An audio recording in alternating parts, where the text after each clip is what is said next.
तो दगड़ियों, क्या हो अगर आप उत्तराखंड में रहते हो और उत्तराखंड के ही किसी दूसरे शहर में जाने के लिए आपको यूपी से होकर जाना पड़े।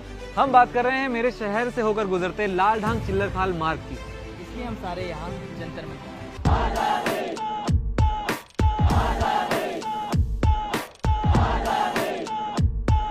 जो ये लाल ढांग चिल्लरखाल मार्ग है, ये मुद्दा जो है बहुत पुराना है, बहुत महत्वपूर्ण है। जैसे कि आप सभी जानते हैं, कोटद्वार विधानसभा, डिस्ट्रिक्ट पौड़ी गढ़वाल, और कोटद्वार को गढ़वाल का प्रवेश द्वार भी कहा जाता है। लेकिन विडंबना और बड़े दुख की बात है कि आज भी हमें अपनी राजधानी, जो देहरादून है हमारी राजधानी, वहाँ जाने के लिए अभी हमें यूपी होकर जाना पड़ता है, नजीबाबाद होकर जाना पड़ता है।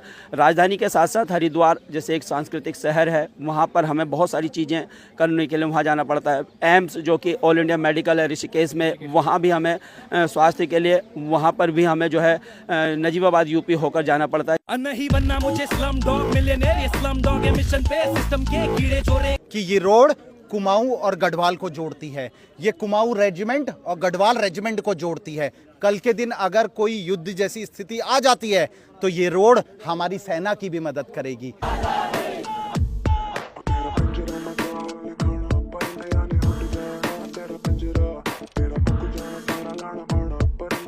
और अभी विप्रो कंपनी वहाँ पर आई थी, वो भी वहाँ से भाग गई इसी कारण, कनेक्टिविटी के कारण। वन अधिनियम केवल अन्य विभागों पर, सार्वजनिक विभाग पर और अन्य किसी विभाग पर लागू होता है, वन विभाग पर लागू नहीं होता है। यदि यही मार्ग वन विभाग को इसका निर्माण करने के लिए कह दिया जाए और ये धन आवंटित वन विभाग को कर दिया जाए तो उसमें कहीं भी वन अधिनियम लागू नहीं होता। कीड़े चोरे अपने कफन पे, बचपन से छुरा रखा इन्होंने अपने गर्दन पे, पुस्तक में ये लिखते गलत, सीखते गलत, सीखते गलत। ठीक है, खुशी में तो आदमी चल जाएगा, लंबा घूम लेगा, पर दुख में कोशिश करेगा अपने माँ बाप को जल्दी ले जाने की। तो वो पीड़ा मेरे अंदर है, मेरी माँ को मैं खोप चुका इस रास्ते की वजह से। यकीन करना, बारिश के टाइम में बीमार पड़ी थी और वही दुख आज मेरे अंदर, और मैं यहाँ आया हूँ।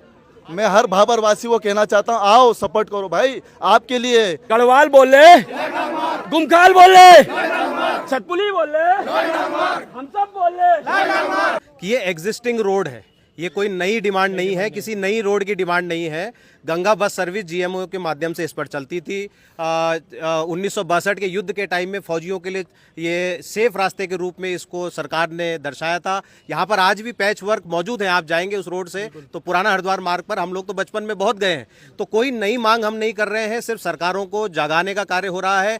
तो हमारी मांग यही है कि ये मार्ग को बनाया जाए। बहुत महत्वपूर्ण मार्ग है, 2 लाख की आबादी कोटद्वार की है, 7 लाख की आबादी है और इसमें प्रभावित हो रही है। प्लस लाल ढांग को भी अगर जोड़ ले तो 10 लाख की आबादी के पास एक सड़क नहीं है। इससे बड़े दुख की बात क्या है? इसी को लेकर मैंने 11 दिन पैदल चलकर कोटद्वार से दिल्ली जंतर मंतर में 2 तारीख को चला था, 2 अगस्त को चला था और 12 अगस्त को मैं दिल्ली जंतर मंतर में पहुंचा था। दिल्ली में बोलो, देहरादून में भी बोलेंगे। बोलो आजादी।